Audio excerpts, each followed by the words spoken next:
Good morning and welcome to another Gather for Her.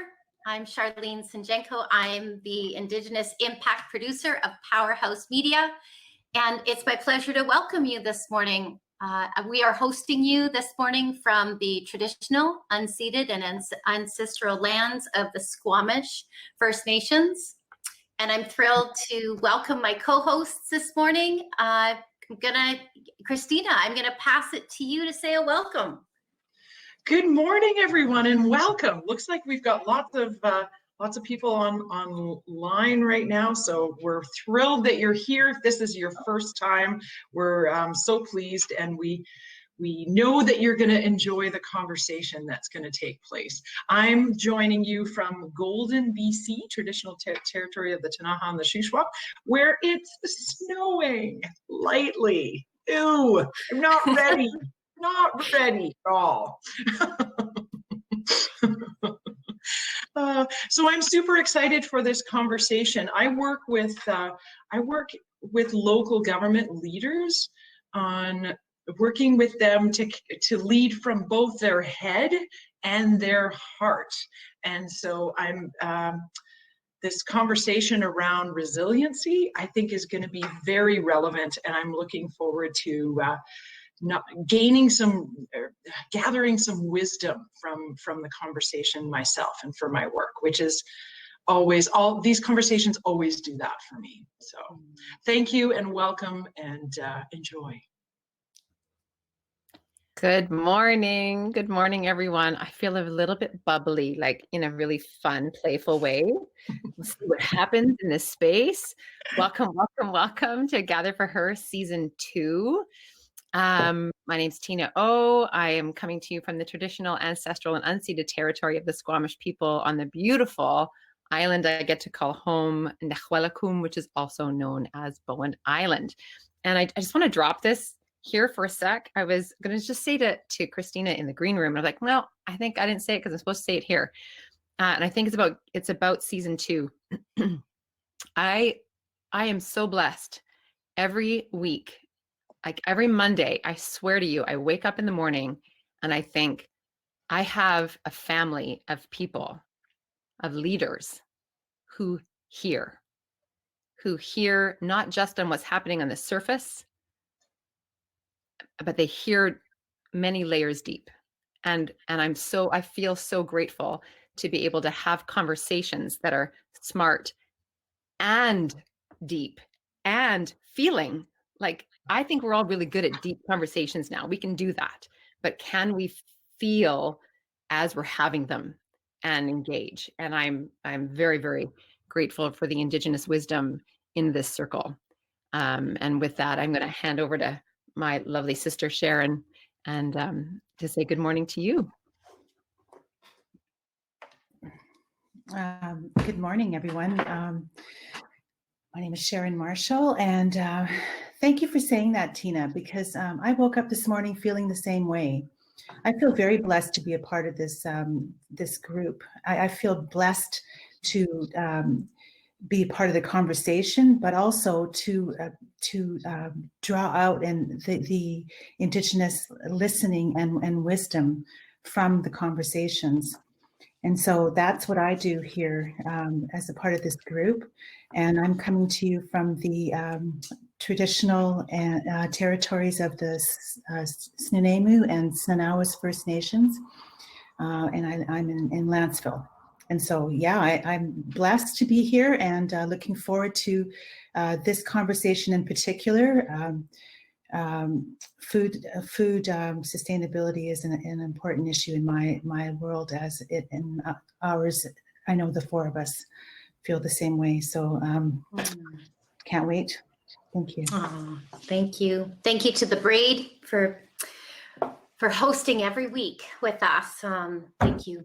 And before we introduce our very special guest today, I want to just connect the thread of all of our conversations recently, because as you know, I believe that the collective wisdom that is meant to come through to us right now, actually, if you just keep pulling the thread, connecting the dots. And so what does she want us to hear right now? What is the context and the background for this very important conversation that we're going to have today? Food as medicine. So let's reflect for a minute. We know that our theme for season 2 is Ready for More. We kicked off the season with Dr. Shannon Waters and a really amazing conversation about Ready for More Rest. Then Dawn Nickel from She Recovers joined us, and we had a conversation about Ready for More Recovery.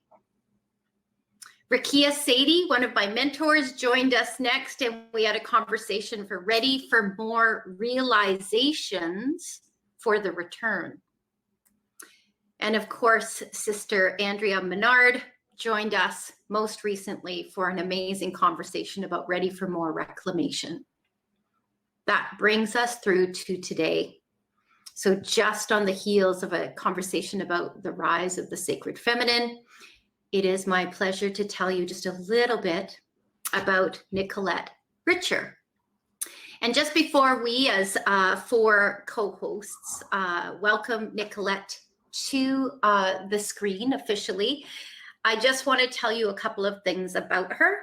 And then I will be asking Sharon to start to work on the drawing, and we'll invite Nicolette to join us. Okay, so I can't talk and talk and maneuver at the same time. So Sharon, thank you for drawing, and I'm going to invite Nicolette to join us, and we'll have you up just shortly. Thank you. Okay, so we are so grateful. When I'm going to ask for a little bit of audience feedback, and when you think about food as medicine, what comes up for you? Like, let's start there. Let's actually start the conversation there. What does that mean to you? And what are you ready to hear today about that conversation? Nicolette, good morning. Good morning. I wanted to share just a few things about you with our guests, and I hope when I'm done that you'll jump in. First of all, I want to tell everyone that you are an amazing mom of 3 young women. I am. And you live up in Whistler. Yes. I've done a little bit of sleuthing. You've also been in my periphery for a while because I think we intersect on a few different, in a few different ways. For those of you who don't know about Nicolette yet, I want to tell you that she is, she's an author. She's about all things health from the inside out. She's an advocate. She's an educator. She's a fierce advocate. And she is also the CEO of the Green Mustache Organic Cafe. I'm going to call it Consortium. And and this is an amazing, it's an amazing organization that has delivers nutrient dense and always organic food, whole foods. They have 5 locations in Canada, and they're opening 10 more. Do I have that right? 10 more in New York this year. So that just totally already gets me going. But the last thing that I'm going to say is probably the thing that's really prompting our call and really, brought us together. And that is that Nicolette has a very specific impact that she is embarking on in 2021. And that is called the 2 Million Strong Tour. Nicolette, 22. I am one, what did I just say? 22 Million Strong Tour. Nicolette, can you tell us a little bit about that specific initiative and anything else that comes to mind, just in way of good morning, this is who I am and this is what I'm up to in the world? Yeah, sure. That was a lovely introduction. Thank you. You're It's such a pleasure to be here chatting with everybody. Our 22 Million Strong Tour, that is our campaign that we had launched just before COVID hit. And I was supposed to ride and run from Vancouver, British Columbia down to California. And then to raise awareness about food as medicine and the fact that our chronic diseases, our lifestyle diseases can be reversed. And then COVID hit, and that shifted all of our priorities. We couldn't cross the border. And so I decided to actually take the tour and go from the west coast of Canada, so Victoria or Tofino, we're still deciding, BC, all the way to St. John's, Newfoundland. And then what COVID did is it made me realize I had to prioritize my family as well. And because I have so much going on, I needed to really make this campaign be the intersection of my life. So with doing my PhD as well, right now, at looking at traditional food systems to reverse chronic disease like type 2 diabetes that affects Indigenous members, 4 times higher rate than non-Indigenous members. So I decided to intersect everything. And so this 22 million tour is to help 22 million people by 2030 learn about food as medicine and that it can and it does reverse chronic disease. So I'll be running and biking 7,120 kilometers across Canada, and I'll be stopping and meeting with Indigenous communities, physicians, and youth to gather, have dinners together, and really try and understand the barriers to accessing clean, real food. And that'll be part of my data collection. It's part of the work of the Green Mustache, part of my Richer Health consulting work as well. And so that's what I'm going to be doing. That's our focus for 2021.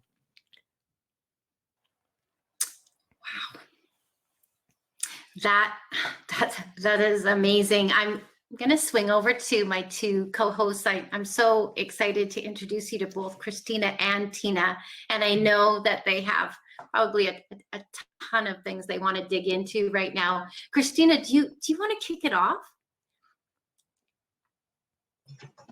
Sure. Yeah, I'm super interested in this conversation, particularly around health from the inside out. A number of my friends who are medical doctors will tell you, general practitioners will tell you that 80 to 85% of visits to the doctor are directly related to lifestyle choices. And one component of lifestyle choices, of course, is the food that we eat and how we nourish our bodies. And particularly during this time where there's this low level of anxiety that exists in our lives right now due to what's going on with the pandemic, and it often hijacks our prefrontal cortex, right? and actually puts us in that stress mode and doesn't lead to good, healthy decisions. And so I think that the work that you're doing is really key. So I'm super curious about. I want to hear more about the how you're raising awareness and what how you envision that impacting that generational impact. I'm curious about that.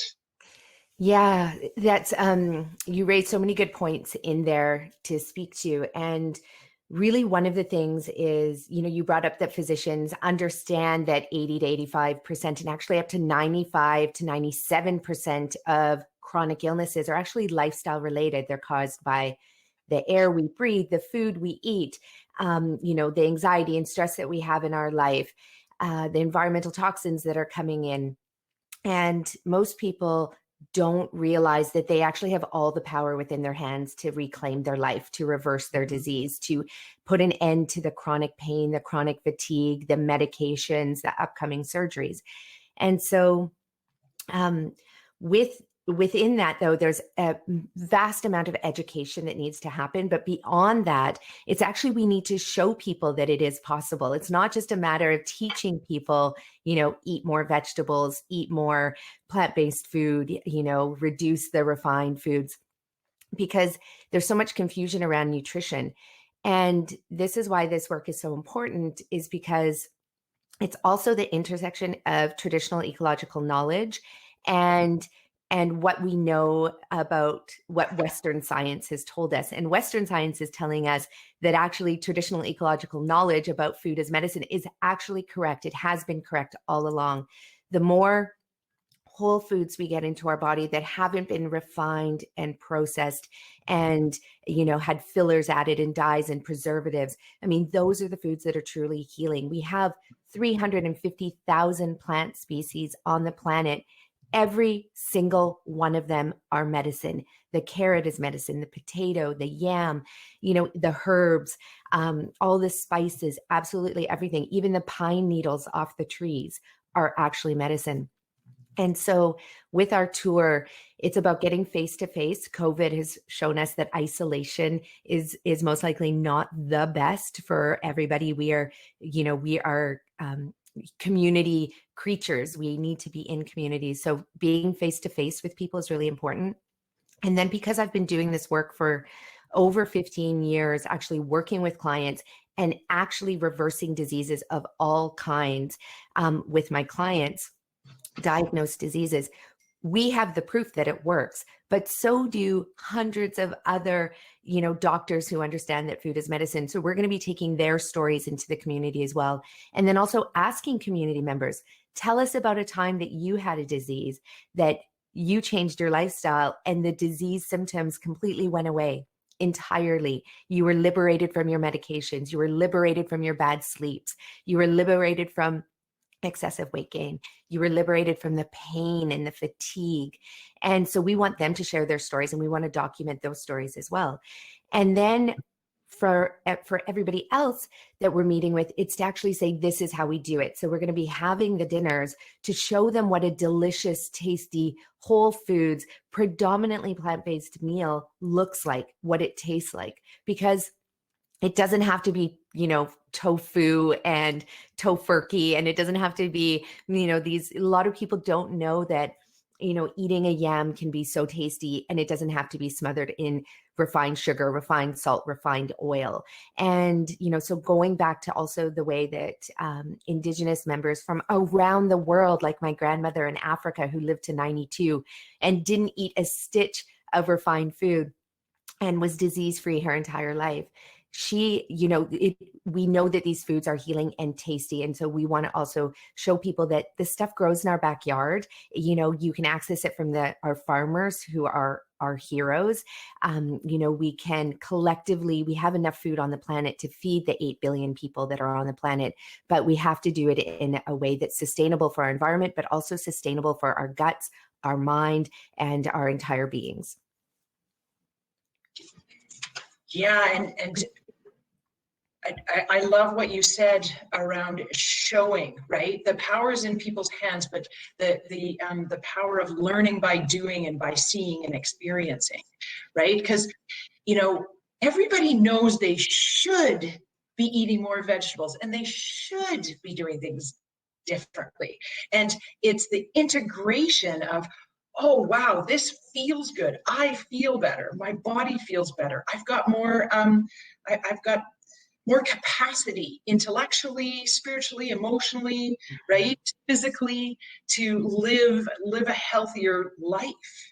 And so moving the needle between what I know I should do and what it's like, well, duh, right? I'm just going to jump in. And it's hard to. Go ahead. No, go ahead. Yeah, and it's hard to move the needle when we are told by so many people that keto is the way to go, which keto is just actually the old Atkins from the 1980s, right? Which caused many, many a heart attack and kidney stones and gallbladder issues. Or when somebody's told, well, paleo, but they don't really understand what paleo was from a truly historical and anthropological, standpoint. Or else they're told that it's, eat less calories and exercise more, or eat more calories and exercise less. And so there's just, so many, fad diets. There's so many trends around food that it's really, really, really hard to understand. And really, if we just go back to see how millions of people lived around the world who lived to be 100 or even more than 100, disease-free their entire lives. Well, you just have to look at their lifestyle. What were they doing? And we have communities like that today in 2020. I'm not talking about tribal communities in the middle of places where no, a white person has ever visited. I'm talking about there's communities that are fully integrated into society where the majority of their population lives well into their 90s and 100s disease-free, and they're eating traditional foods. They know that eating meat at the vast, quantity that we're doing it, they would never do that. They eat it seasonally for ceremony. They eat it, very minimally, but they eat an abundance of these 350,000 plant species that we have because they know it's medicine, and it proves out in their communities because they're disease-free.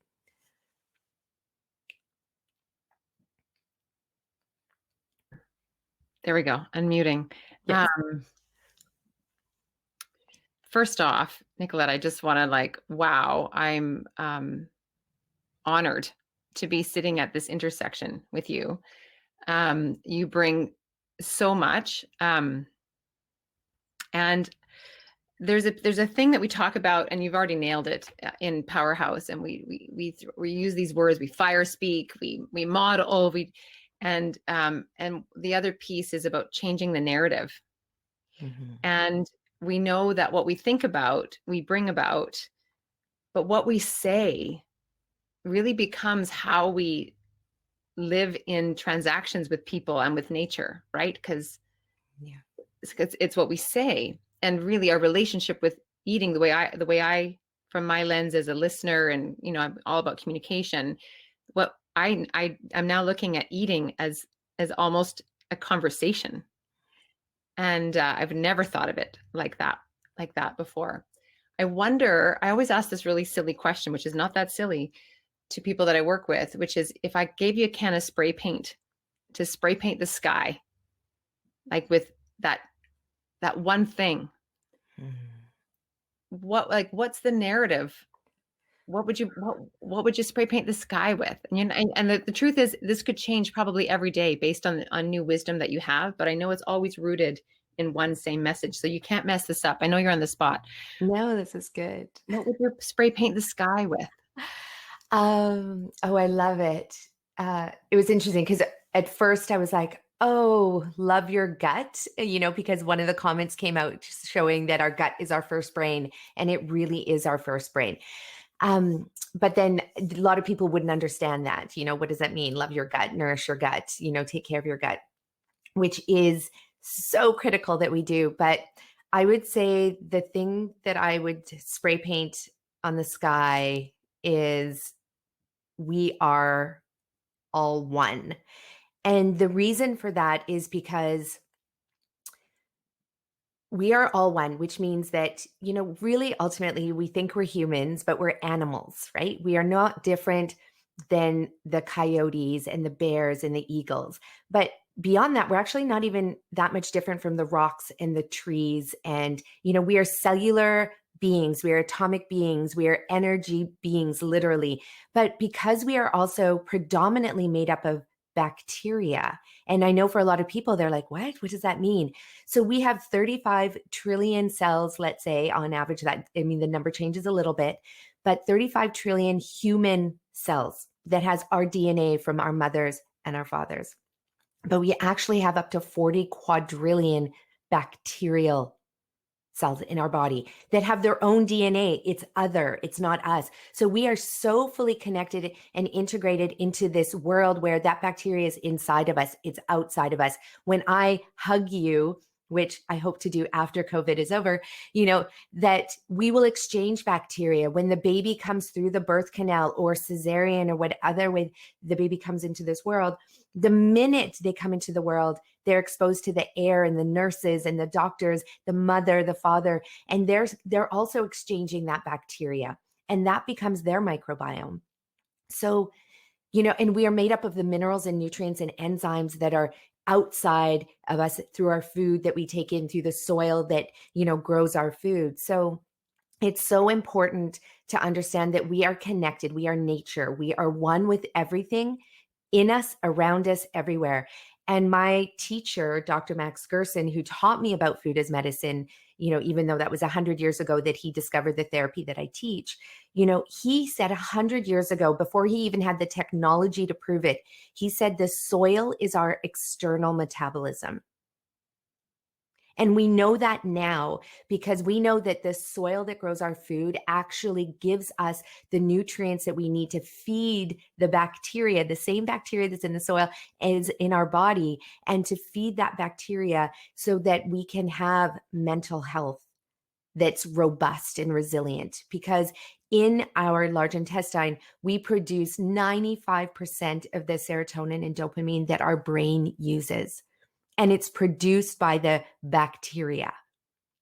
And so we are one. I mean, I could teach for hours and hours and hours and hours and hours on what that means. And of course, if you were to ask any Indigenous member out there on the planet, whether in Africa or India or Indonesia or Canada, USA, they would say that that is the premise of everything that every, you know, Indigenous member who's born into this world knows. And so it's up to us, you know, who haven't had those teachings handed down to us through storytelling to understand it, to internalize it, to taste it, to feel it, to know it, and then to share it with our children as well. I wanted to ask a question to take us maybe another level deeper, because I think we've got people's attention, right? Like we obviously have people's attention. The context for this question, and then I'm going to pass it to Christina to see if she's got anything to add, and then allow you to just dive in. Why am I so attracted to you and your work? Here's why. In 2020, I honestly believe that the way forward to better decisions is by healing our leaders. Ever since I was a little girl, I kept looking and watching for women like you that demonstrated whole leadership. And I grew up in a life where we keep expecting really good decisions by very, very broken leaders. We're finally getting brave enough, it took me till 50 years old, to start having this discussion about this is not a conversation in isolation about nutrition. And we need to understand that.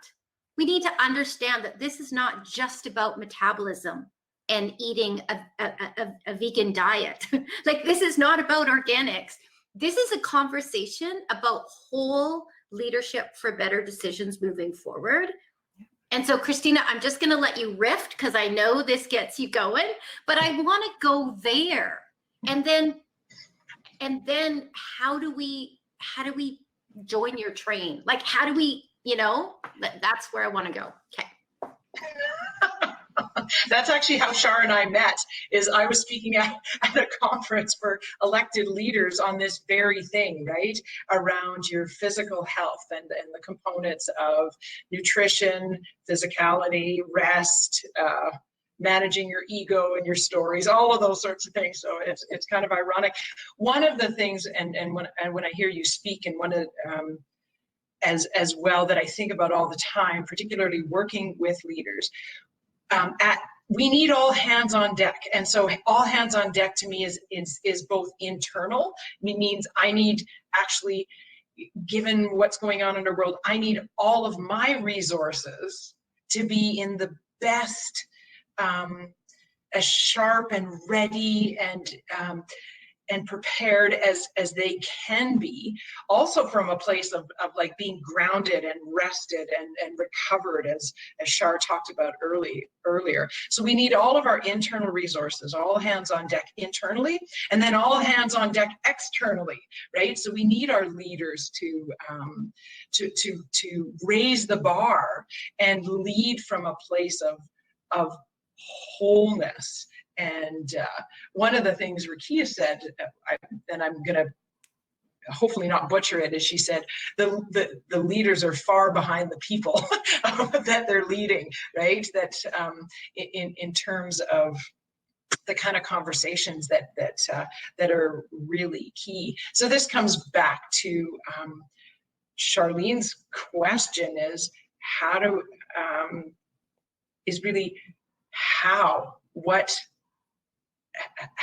how do we do that? How do we raise the bar, not only for ourselves as individuals, but in the collective? And I'll leave that with you before I keep going. Yeah. Oh my gosh, this is such a good question. And it's something that is actually quite doable, because we are actually all leaders. We can all be leaders, each and every one of us. Every day you go out into the world and you interact with someone, you are setting an example. You are motivating someone. You're inspiring someone.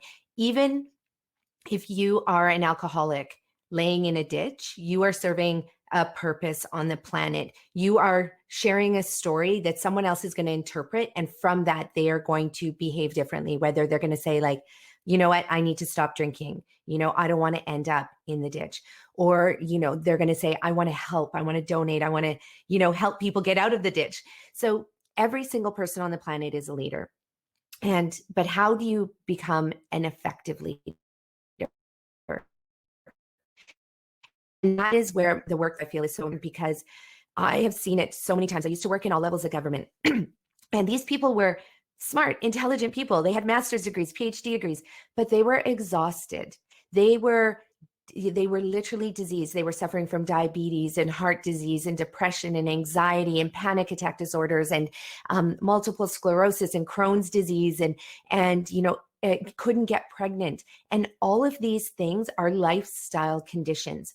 So when you have somebody showing up at work because they can't get pregnant, but their doctor doesn't understand they can't get pregnant, why they can't get pregnant, all systems are go, but it's not happening. And, then they come to me and they work with me like they're 42 years old and they've never menstruated before in their life. And, this has been weighing them down and nobody can find the answer. Their doctors don't know. They're going to appointments left, right, and center. And this same story applies to someone with diabetes. It applies to someone with heart disease, with Crohn's disease, right?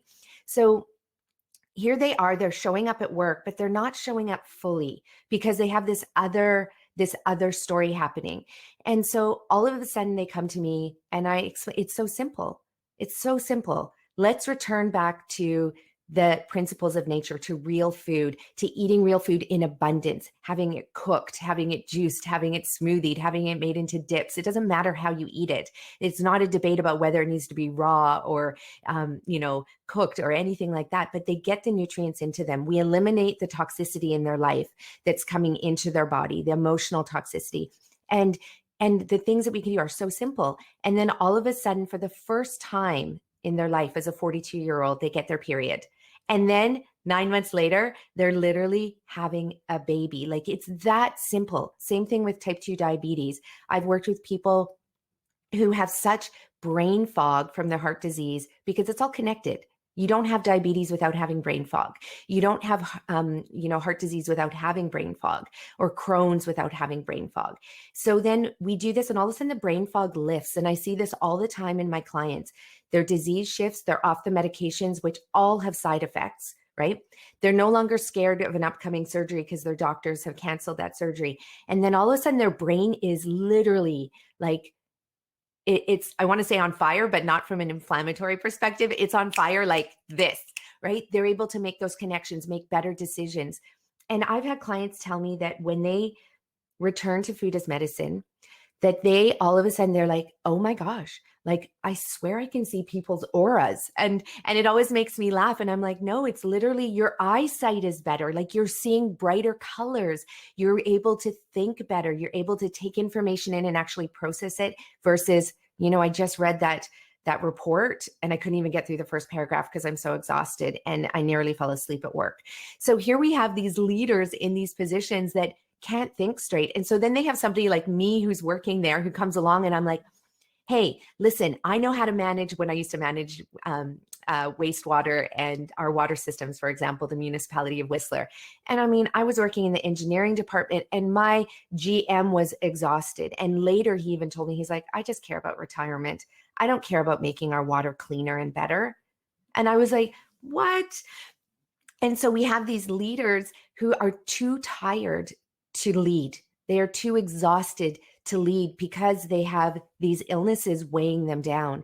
And so this is what it means for all of us. If you're a mother, you can't mother well when you're exhausted. You know that, right? That's when you just want to give your kids the phone. It's when you're just like, let's make a play date and get you, out of the house so that I can rest.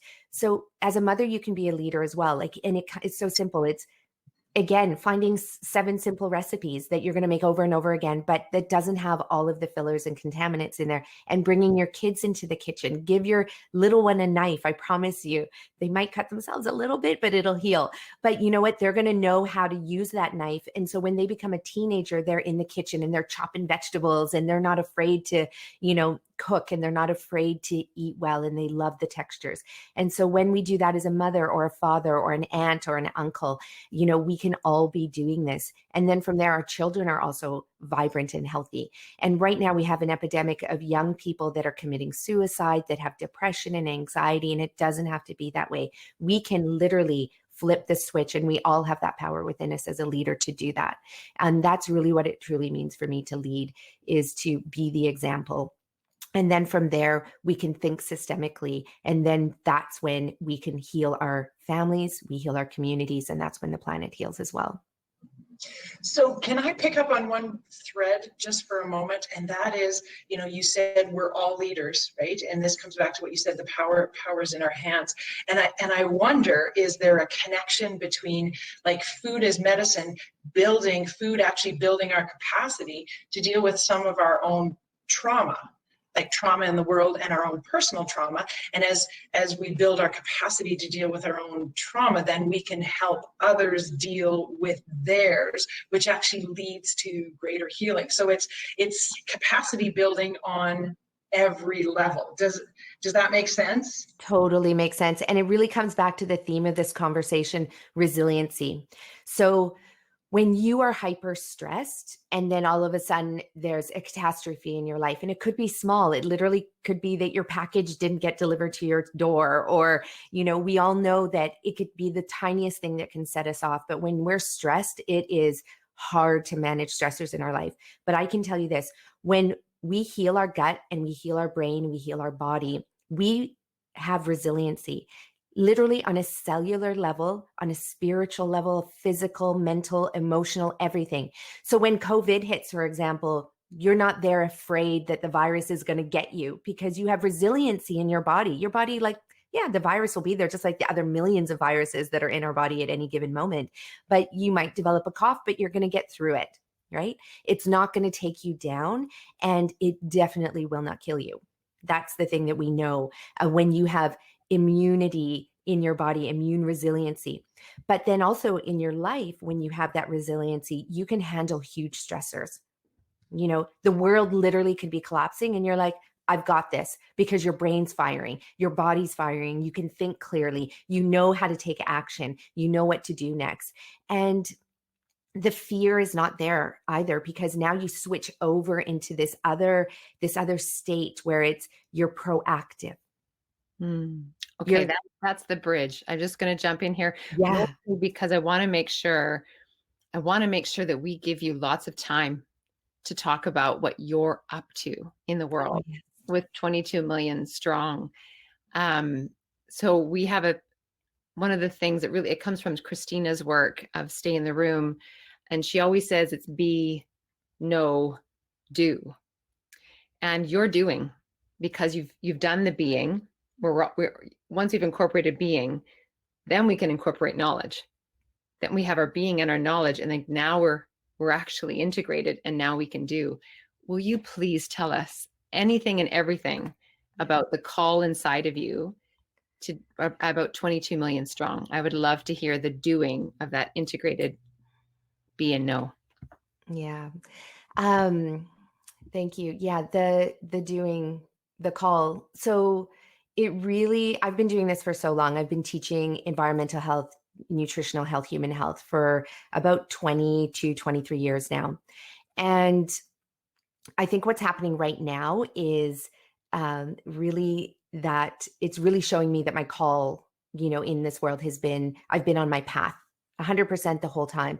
And it's, we look at COVID and we look at it as a pandemic, but the real epidemic is the diseases that we are living with that we do not need to be living with. That is my call in the world, is to connect with 22 million people by 2030 and to have them know what I know intuitively, innately, that it just becomes, they don't have to read it in a science book. They don't need to go out there and have it confirmed left, right, and center and looking for external validity. They know it intuitively that we are one, that we are connected, that food is medicine, and that they don't have to be living with these chronic diseases. And from there, that is when society is elevated. And that is also when reconciliation truly happens, in my opinion, because, the members, Indigenous members around the world that are suffering from these Western diseases, that needs to stop right now, because there's so much knowledge in these Indigenous communities that needs to be brought forth, but it can't be brought forth any longer because of the fact that it's 450 years of colonization that has been suppressing their knowledge and not allowing it to shine forth for them to be the true leaders in our world as well.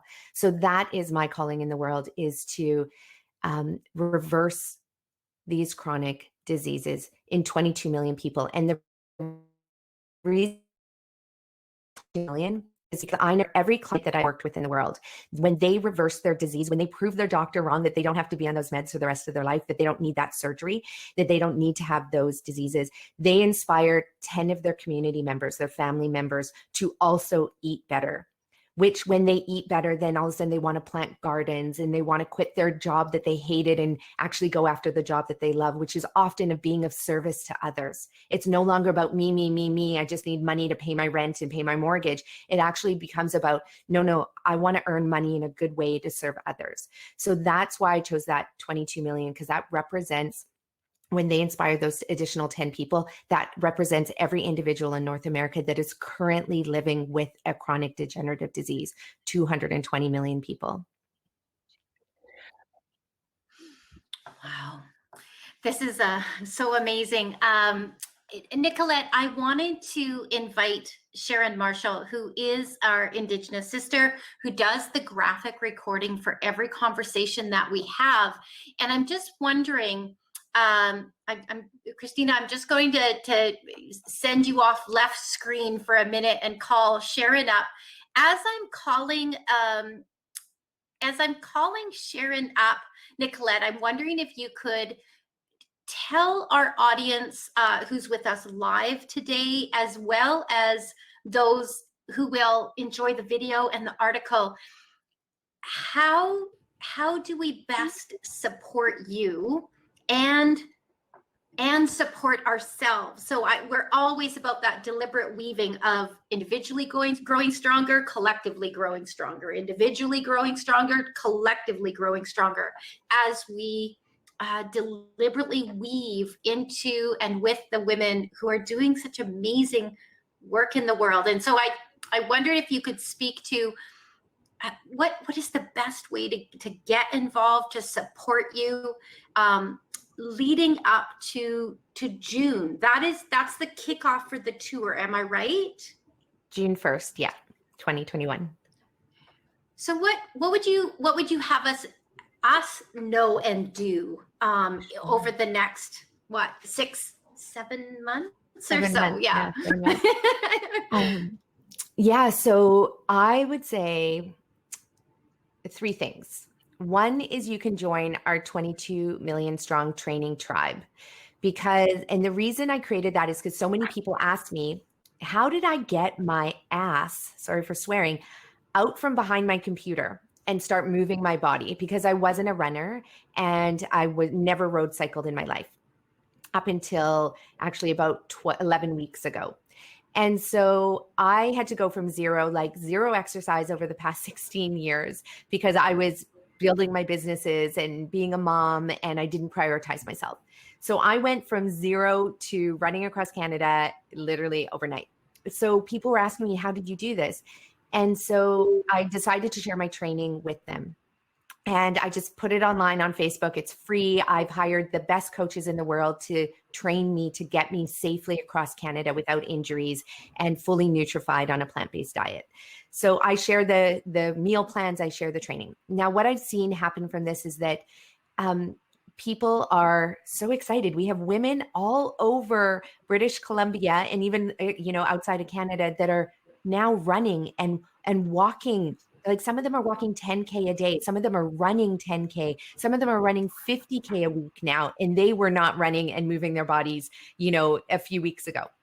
So that's one way, because it allows us to have fun together, to train together.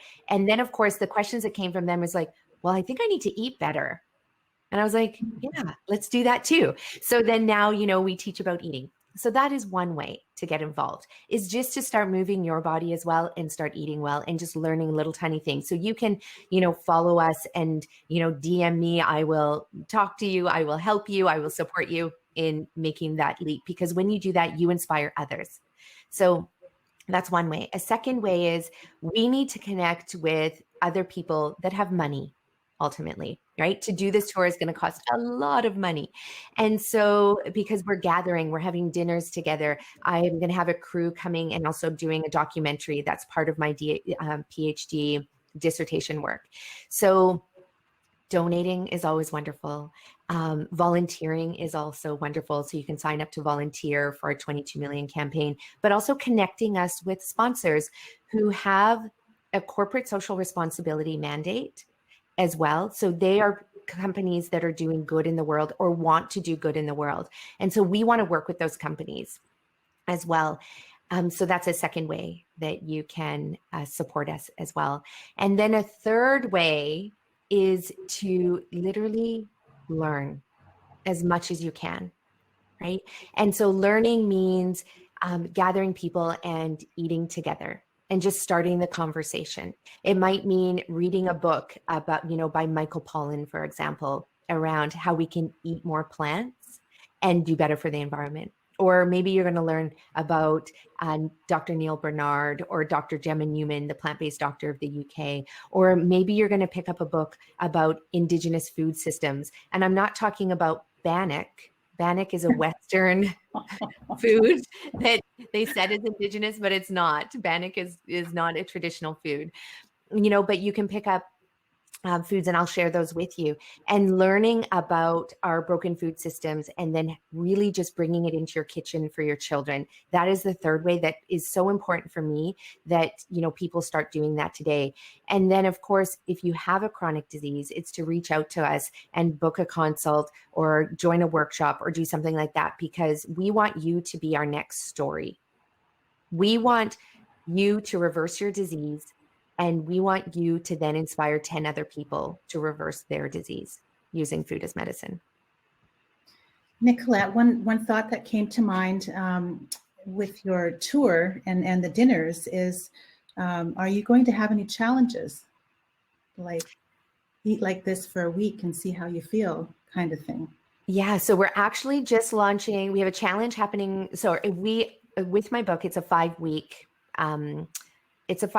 introduction program, so that every week you learn a different aspect of food as medicine and reversing disease, so that at the end of 5 weeks, you're fully set up so that this is now your lifestyle. So it's not that you're going to reverse your disease in 5 weeks. It's actually to get you set up so that your lifestyle is a disease reversing lifestyle and a body optimizing lifestyle.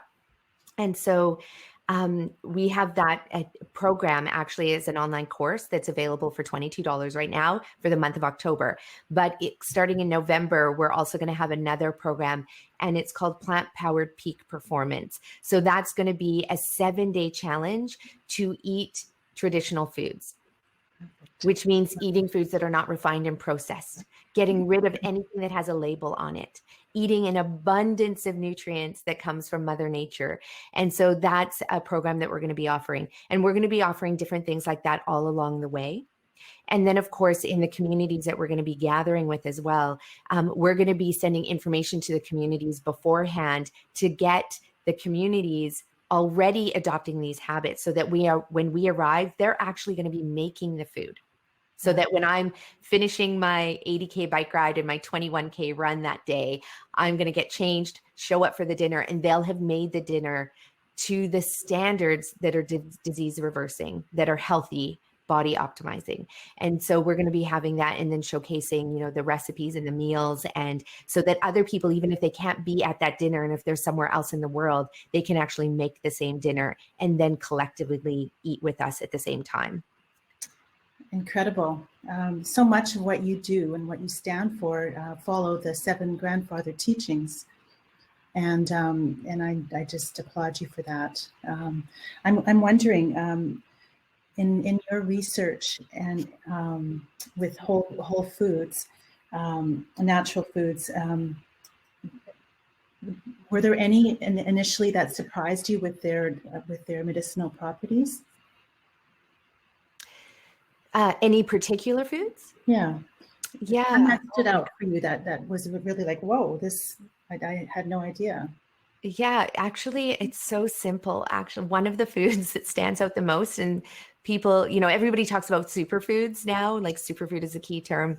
And the one major superfood that can sustain our beings and our planet is the potato.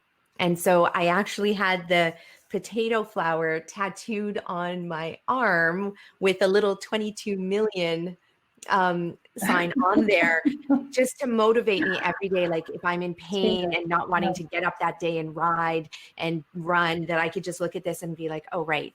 But the potato is actually a food that has been around forever. It's root vegetable. It's kind of root and a vegetable at the same time. And it is the one food you can live off of breakfast, lunch, and dinner. If that was the only food on the planet, Wow. You would have all the protein you need. You would have all of the minerals and vitamins that you need. You would have all of the fats that you need, all of the carbohydrates that you need. Literally, it has all the macronutrients and the micronutrients in there. And in fact, there are communities around the world right now that currently, that's all they can access 90% of the year is the tuber, the potato, the sweet potato, the yam, and they live off of that disease-free. And so I know that it seems strange that you can do that, but there's actually been university studies done for the last 100 years where university students have just lived off the potato for 6 months, for an entire year. Andrew Spudfit Taylor was depressed. He had a clinical depression. He was obese. He had type 2 diabetes. And in 2017, for the entire year, he only ate potatoes because he found that it was the most nutritious food. And at the end of 1 year, he had no signs of disease. He had lost all of his weight and he ate as much as he wanted. So it's not about caloric restriction as well. So I would say it's the potato. Wow. Incredible. Thank you so much. Thank you. This has been an incredible conversation. Thank you, Nicolette. I know that Charlene is going to be bringing up Christina. And thank you, Sharon. I know we can't see you now. Thank you for your wisdom and your questions. And what a beautiful place to end on with this idea of what could we do, like the one food, right? The potato. So Nicolette, I just want to say thank you so much for really embodying, not that this was your assignment, but embodying really what we feel is what a powerhouse is, a powerhouse woman is. And we're so honored to learn from you and hear your work and follow you. And I know that all of us will. As we move into our close, what I'd love to give you like the last word on your, I often think of it as like the benediction, or my wish for you is like, if you could wish one thing for us all as we leave this conversation, what comes to your heart? What's on your heart? Yeah, that's such a good question.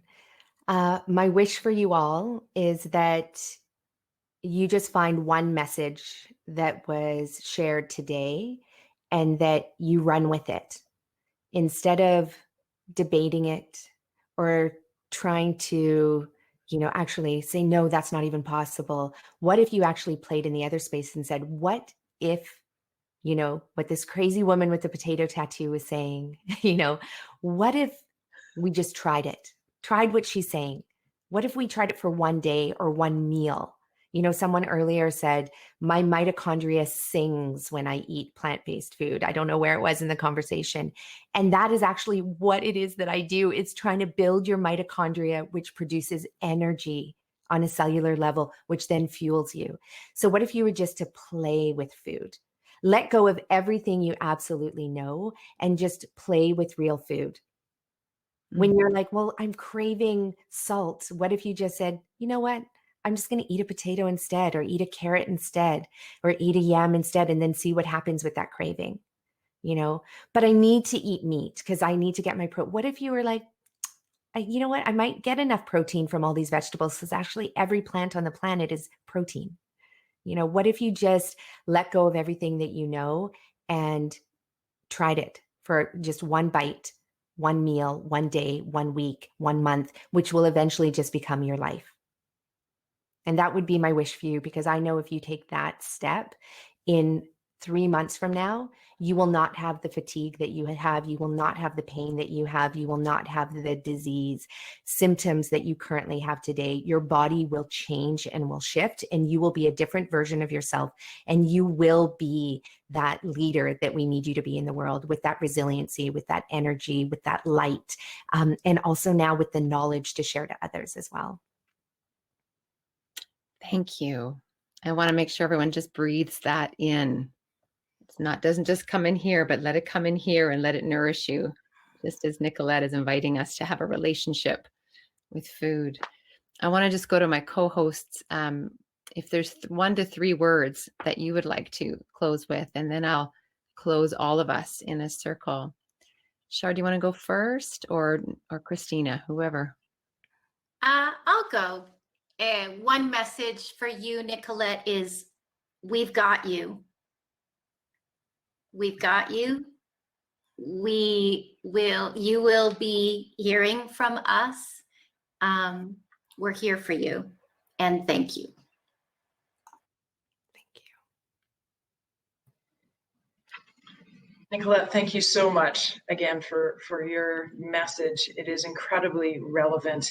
And I wrote in the chat, and this is a message for everyone, treat your healing, meaning how you nourish your body, as if it's your only job. So Right.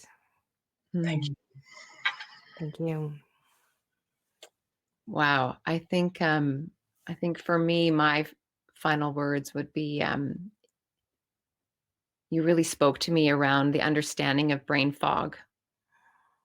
And it's like the quiet, it's the quiet partner that is actually holding us back. So thank you for that gift. Sharon, I know we'll see your last word in the drawing. So I want to talk to everyone with us in this circle where we've doubled our audience, and we feel so blessed to have you here with us. What you've just experienced is really what we call our fire circle model. It's a very small piece of it. It's around collective wisdom. It's about listening to what's in the space. What are the answers that come from not just our experts, but the experts that then awaken something in us? And then what is the next step forward that the story is calling us to? If you like this, please come back next week. Next week, we will have the Wisdom Circle, where we as a collective will engage in another fire circle to listen to each other and ask the questions. And of course, Nicolette, you're more than welcome to come and be on that if you would like to be a voice in there and listen and participate. 100%. Beautiful. Same time. We're on Zoom next week, so we can all see each other. And I also want you to know that part of what's happening here, you probably feel it, is the beginning of what we call a greatness grid. And the greatness grid are those of us who are here to lift and support and move and shift and just help us go from be, no, do. So wherever you may be in that, we're part of that grid. And it's not about me, it's about us. And whatever the need is, you heard Shar say, we've got you. That's what the greatness grid is. Every month, the three of us of the braid also do offer a masterclass, which is a furthering of this. So I'm really speaking to those whom this might be the beginning for you. You've just found Powerhouse. What next? Know that every month we do that. So that's available to you. Amazing. We are a house of leaders for global impact. And we do it for her, which is human expansion realized. There's been a lot of conversation about matrilineal knowledge, and we're on the edge of an awakening, or maybe the awakening's already happened. I don't know. I don't need to be right about it. The story's on the move. The story of her is on the move. And so please come back. Please come back to our house. You're always welcome. The door is always open. And we will see you next week. I would love, if you have anything in the chat, your one word, please, we'd love to see the chat just fill up with your one word of closure. But we will see each other again next week and really hear each other's voices. Blessings to all. I thank the story of us and the divinity within. Thank you. Thank you all.